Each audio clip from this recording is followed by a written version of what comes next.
Masison ka naman sa akin, Mr. Chair. Pero salamat po sa opportunity makapagtanong sa inyong budget as well as your presentation. Mahirap pong debatihin yung statistics na pinresent ninyo, let's say the rate of disposition of cases, dispute resolution rate, prosecution success rate, correction programs, etc., especially the outcomes and the benefits that it may have rendered society. My initial concern is how we are able to relate all these programs, these outcomes, these achievements for our ordinary people to appreciate. Like if an ordinary person is hearing our presentation this morning, baka hindi niya masyadong maintindihan.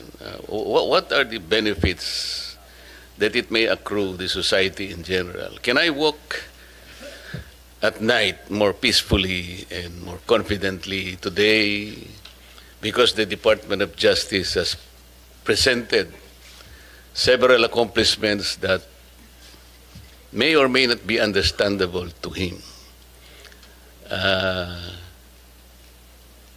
Can he smile more openly today? Kasi as compared to the last year or previous years, necessarily you achieve more than the previous years. Paano kaya yun? How can we make our ordinary citizen appreciate all this? Para sa ganon, they can relate to what the DOJ is trying to do.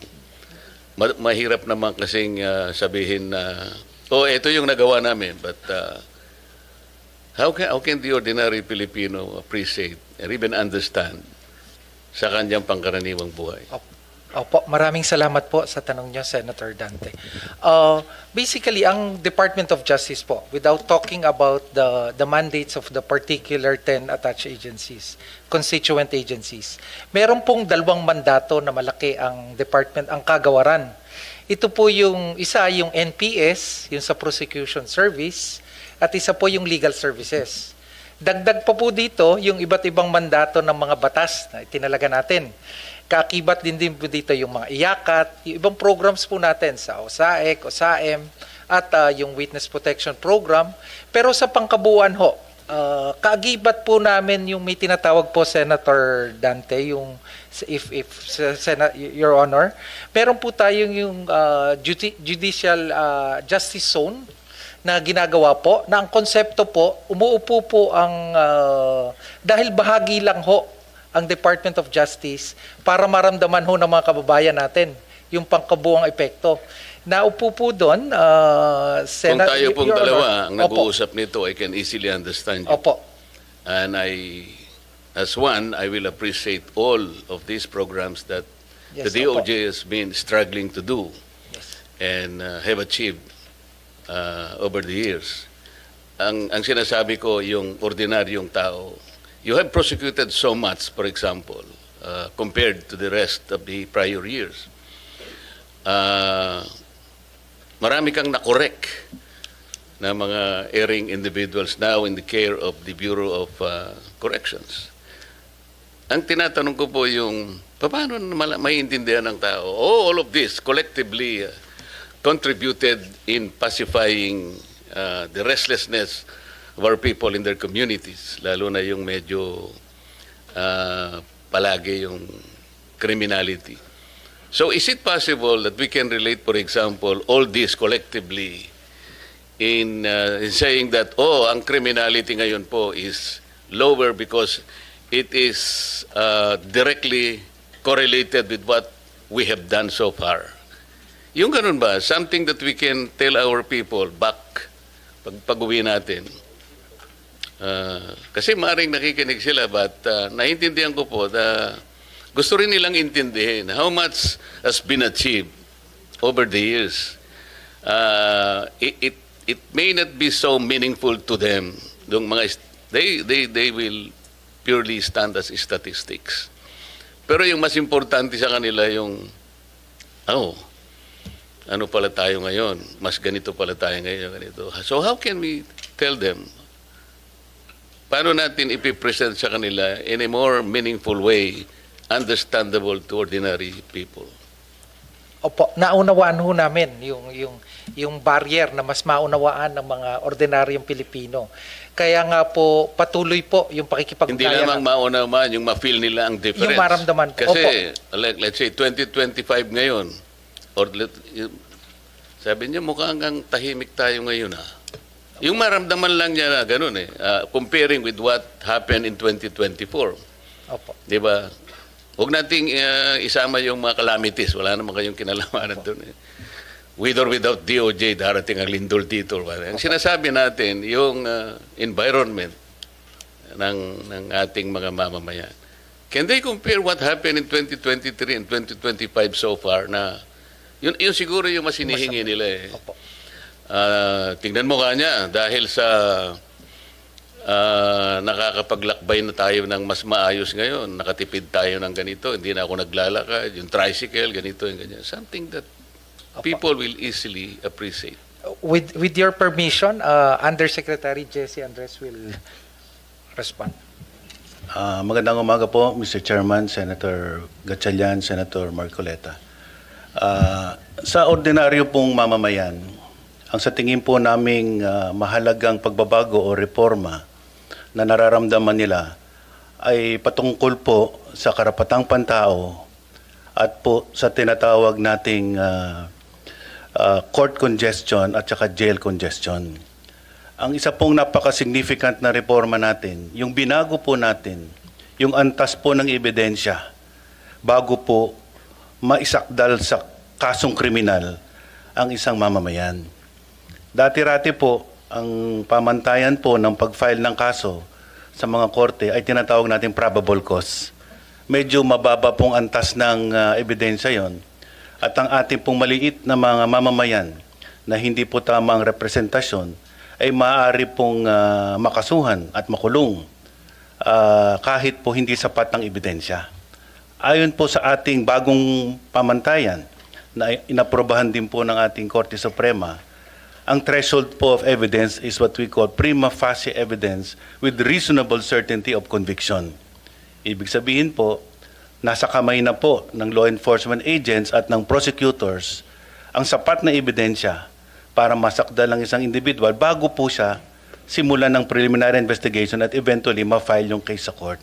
So napakalaking bagay po nito na ang isang inosenteng tao hindi po madedeprive ng liberty in when cases are filed against them because no longer is probable cause the threshold of evidence, but a higher threshold that assures the respect for human rights, especially against deprivation of liberty. At even for bailable offenses, ang masama pong nangyayari, hindi naman po nakakapagpiyansa ang mga tao kapag sila po ay na-charge ng offenses na bailable dahil po kulang din po ang kanilang kakayahan na mag-post ng bail. Kaya po ang dagdag na reforma po natin ay patungkol po sa pagbababa ng bail na hanggang 10,000. Yan po ay napag-usapan sa Justice Sector Coordinating Council at kaya po binaba natin for indigent accused yung bail to a maximum of 10,000 pesos. So mas marami pong mga nasasakdal na maari na pong lumaya temporarily while the case is ongoing trial. Ang pangalawa po ay tungkol sa jail congestion. Napakalaki pong pagbabago ang ginawa natin sa Bureau of Corrections, especially po sa prison records. Between 2022 to the present, there is an astounding number of releases. 26,000 individuals have been released from Bucor simply because we have now reviewed their prison records and we are now making sure that no one stays incarcerated one day more than what they should be imprisoned for, Dati-rati po, manual po ang review ng mga prison records. Kaya marami pong dapat makalaya na dahil napagsilbihan na po nila yung sentensya nila. Ngunit dahil hindi gumagalaw ang papeles, nakakulong. Tsinaga po namin ito manually, and then ngayon po, fully digitized na po ang ating prison records of Bucor. Kaya po, napakarami na pong na-process, na-release ng mga tao. So yun po ang immediate na impact sa taong bayan. Hindi po kayo dapat mangamba na makasuhan dahil po kapag meron lang sapat na ebidensya, doon lang po kayo maaring kasuhan. And this is in favor of ordinary people who cannot have sufficient representation. At sa jail congestion naman po, napakalaki na po ng improvement. Mr. Chair, sana po magamit nating batayan yung sinasabi ninyo sapagkat hindi naman lahat po merong potential po na pagkakataon na sila ay ma-charge either criminally or civilly, no? Baka hindi rin nila maunawaan po yung ganon. As a matter of fact, 3 weeks ago, meron pong pumunta sa akin, nagpapatulong kung anong kanyang gagawin sapagkat ang gusto niyang kasuhan ay talaga pong influential member ng ating society. As a matter of fact, siya po ay official ng ating judicial system. So, nagtangka po siya na mag-file ng charge. Alam po ba niyo kung ano sinabi ng piskal? Sa may parting Laguna po ito Alam mo ba, bata, kung sino yung gusto mong idemanda? Wala kang kalaban-laban dito. So, under the standard, yung success rate mo sa prosecution, wala, 0 ka dito So, umuwi yung tao, hindi lamang malungkot na malungkot, kundi frustrated siya. So, ito pong mga ganito yung lumilitaw. Maaring tama rin po kayo na mayroong nangyayari na mga bagay na kinatutuwa ng ilan. Pero mayroon din pong downside kasi. Ang sinasabi natin, wag na yung masyadong highly technical na pag-uusap. Yun lang ma-feel sana ng tao na kasi po kung hindi naman siya pumupunta sa Bureau of Corrections, paano niya malalaman gaano karami po yung nakukorek natin o ganito. Anyway, kaya ko po tinatanong ito, importante lang na ma-relate po yung Department of Justice sa ordinary na buhay po ng ating mga mamamayan. Yun lang naman po yung kasi po, kagaya po nung sinabi ni ASEC Jermar kanina, ang DOJ ay talaga namang siya yung ating principal law agency sang-ayon sa ating Administrative Code of 1987. Di ba ma'am, sinabi mo kanina? Siya napaka-importante po ng role na ginagampanan po ng DOJ. Earlier po in our work in the Senate, more particularly the Blue Ribbon Committee, this representation as the erstwhile chairman of the Blue Ribbon Committee tried his best to get to the bottom of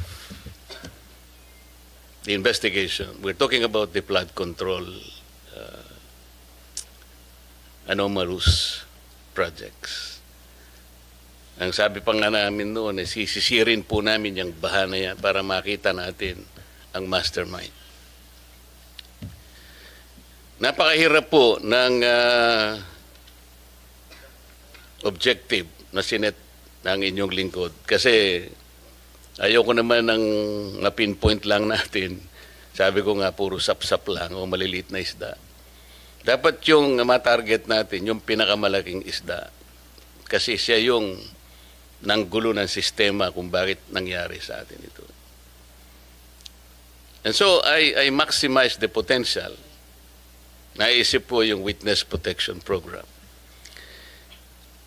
Dahil sa hirap po ng pagpipinpoint ng utak talaga niyan, mangangailangan ka. So I floated the idea doon sa 15 contractors initially invited in the hearing.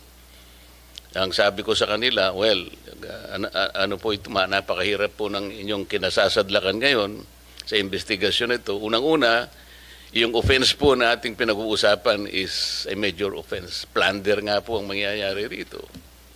At least marami pang iba.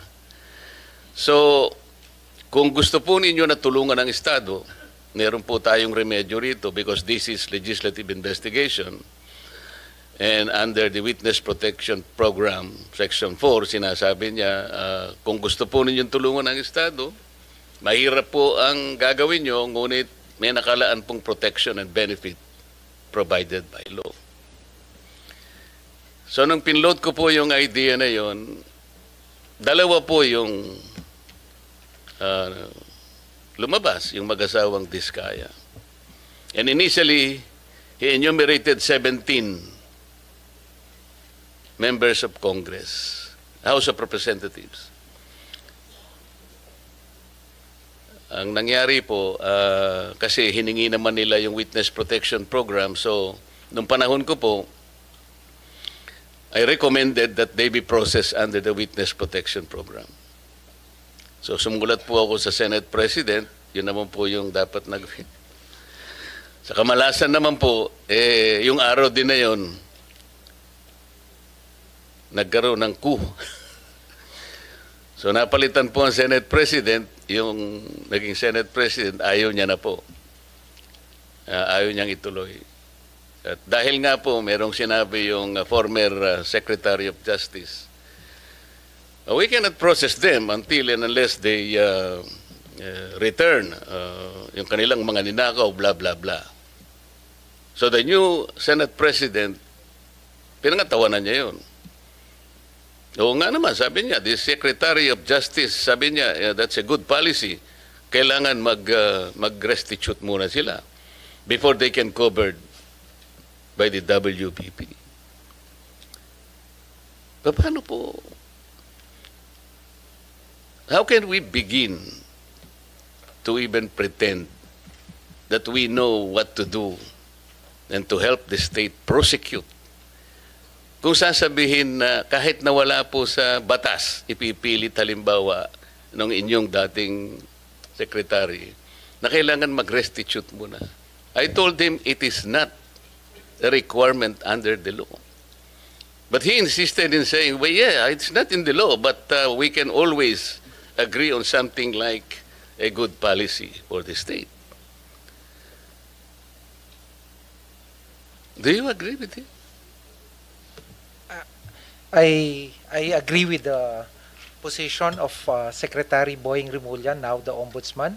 Basically, it being one of the conditions. When we look at this, Your Honor, no, we're looking on the ultimate objective, paano yung Estado mananalo at mapapanagot itong mga to. Wala pa pong tapos sa pagpoproseso ng mga nakasalang na nag-a-apply po ng Witness Protection Program.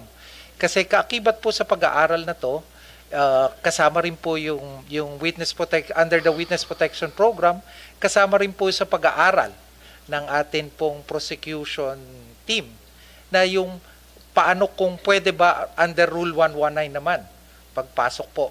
Marami pong iba't ibang binabalangkas at pinag-aaralan, Your Honor, at itong mga bagay na to, pwede pa pong makapagdagdag. Ipapasa ko ho kay Chief Dong at ito po ay aming masusing pinag-aralan at ilalahad niyo po yung iba pa pong mga prosesong tinitimbang. Wala pa pong sarado, Senator. Lahat po ay tinitimbang pa. If with the permission of the Senator, hindi, ang ibig kong sabihin, kung ipipilit na merong restitution kahit wala sa batas, so how can you process the application, for example, of the applicant? Kasi, kapag tinignan mo yung, I think the applicable section is Section 10. Basahin mo yun, wala namang restitution. So, kung ipipilit natin that somebody should first restitute, doon pa lamang sa title ng batas, Secretary, it is all for the benefit, interest, and protection of the witness. To burden him or her with additional requirement which is not in the law Hindi ko ba intindihan? How can you agree with that? Your Honor, ang tinitingnan po dito ay yung pangkalahatan. No, I'm talking about Opo. the WPP. Opo. What pangkalahatan ang sinasabi ninyo? Ang kailangan po kasi sa dulo nito, manalo po yung Estado laban. Kaya mapanalo nga, po but before you do that, Opo. you have to proceed with the process. Yes, opo. So, paano siya mapaprocess? Kung ipipilit po na mag-restitute muna, for example, ano i-restitute niya? How much? Sino magkukompute? How can it be done? Sino ang magsasabi na ganito ang dapat niyang i-restitute? Meron na bang ano? Meron na bang pronouncement?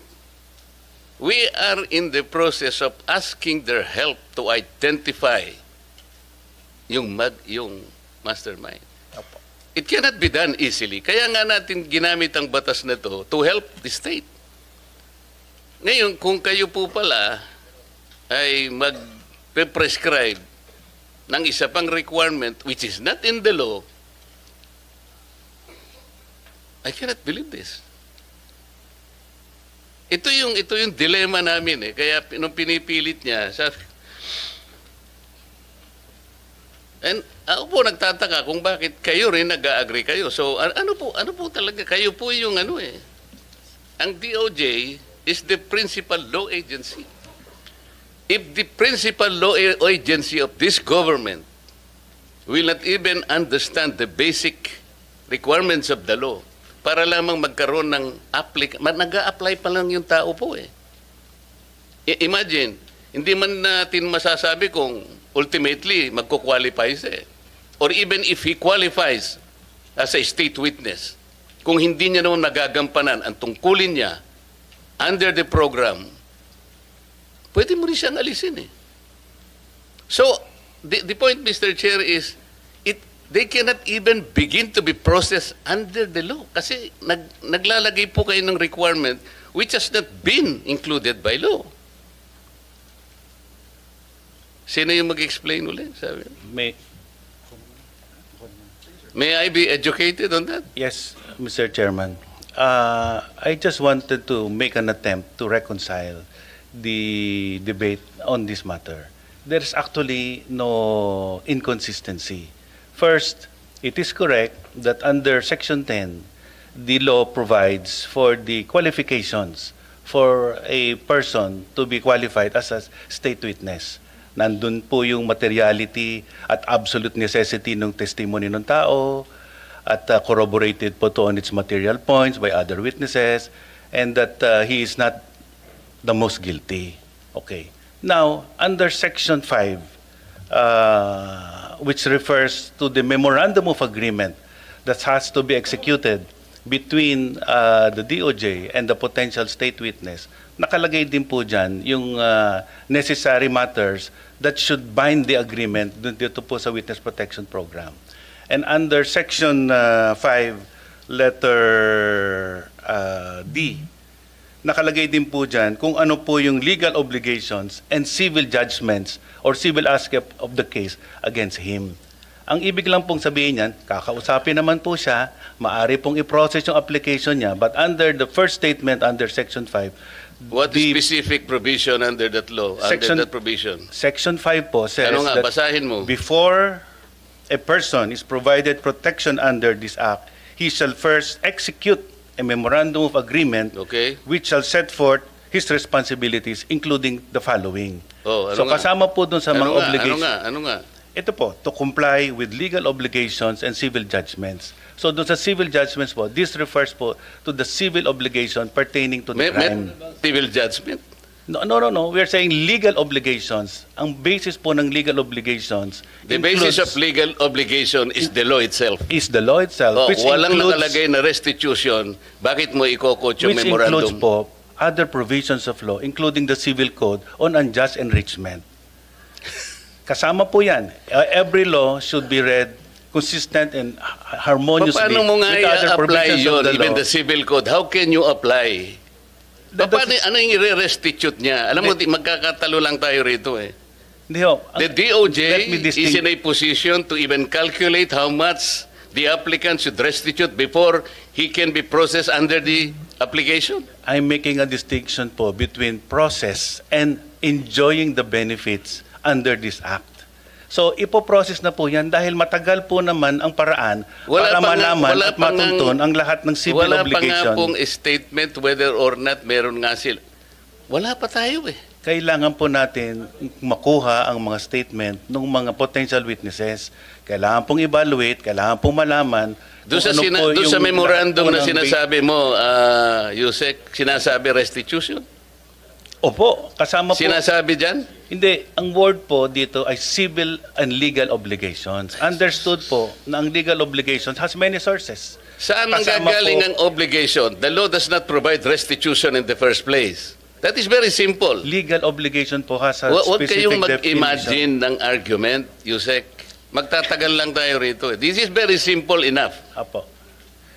Anyway, ang sinasabi ko Kapag lang po, ka ba hindi provided ng batas, magiging reasonabling obligation under the provision you're quoting? we are saying that legal obligations is defined under You the law. cannot And legal even obligations you includes cannot unjust use enrichment. your opinion will even matter here. That's your opinion. Ang pinag-uusapan natin is the requisite of law. Thus, the maxim expressio unius est exclusio alterius ring a bell to you? Alam po natin yun. Ang O anong sinasabi ibig ko po, sabihin nun? ang what is expressed excluded is not included. Kaya nga. You So- are including an opinion which was not expressly enumerated under Section 10 of the law. Hindi. We submit, Your Honor, that a witness can be processed under this program, but he cannot receive any of the benefits as stated in Section 5 unless the matter referring to legal obligations is reduced into writing in a memorandum. So, Yan Mr. po ang Chair, position namin. the opinion of the USEC is trying to supplant the very clear and categorical provision of law. We submit, Your Honor, we're just reading the text of Section 5.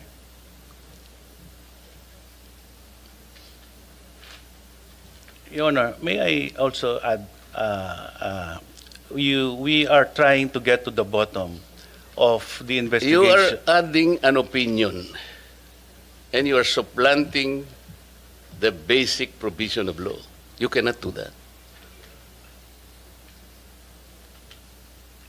And sabi pa nga natin, the spring cannot rise higher than its source. Tama? Opo. Paano? Pati opinion mo, gagamitin natin. Sana wag ganun para hindi na tayo magtagal. Paano nyo mapoprocess ngayon ito, SEC, Vida? Kung ipipilit nyo halimbawa, tingnan nyo hanggang ngayon, what is the status of the application, for example, of the Discayas? I am not defending them. Kaya ko lang po pinipilit ito because kagaya ng sinabi ko, gusto nating ma-identify yung mastermind. Opo. Kung ayaw ninyong i-identify ang mastermind, that's a different matter altogether. So, kahit na wag nyo na siyang i-process, okay lang. Pero kung gusto nyo malilit na isda lang, kaya ayaw niyang i-process, nasa sa inyo yon. Nasa sa inyo yun. Kasi dito sa inyong presentation,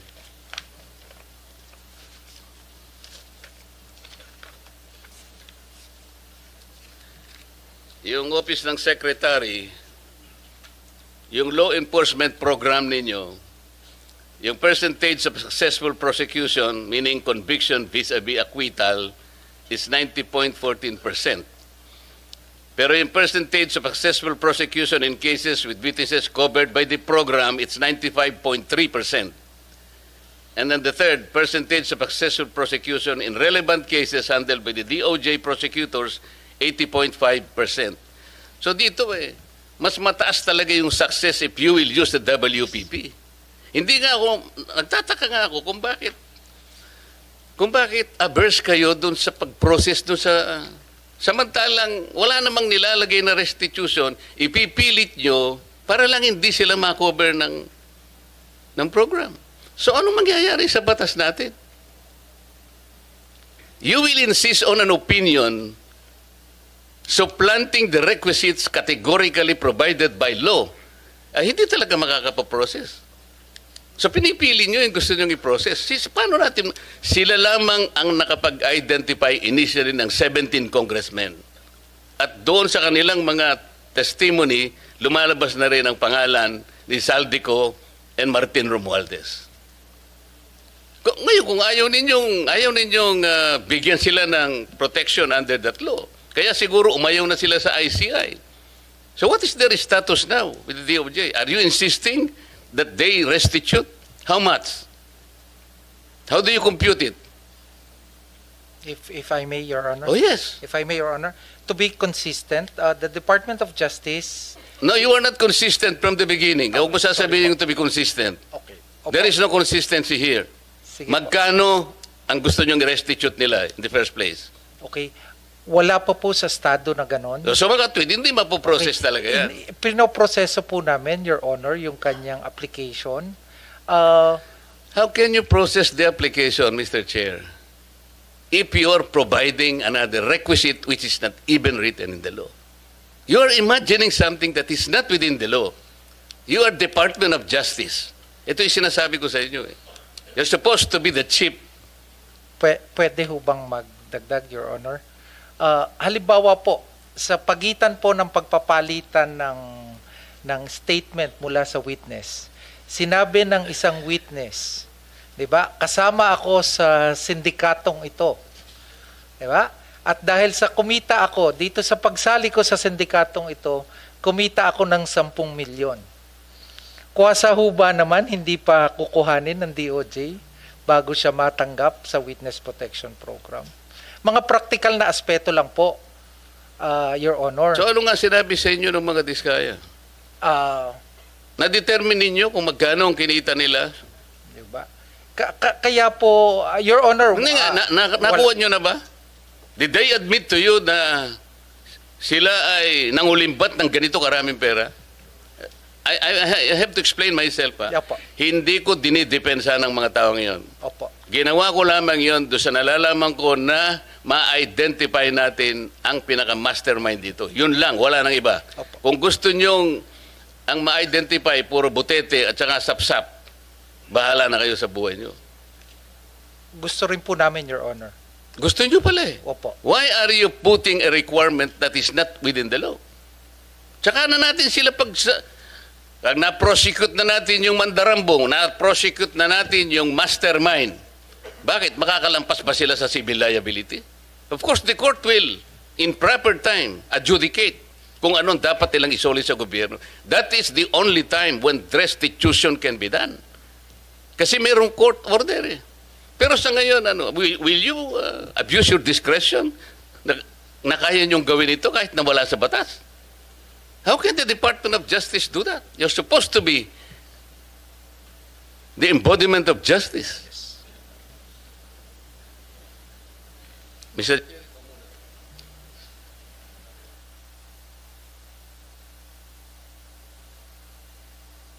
Thank you,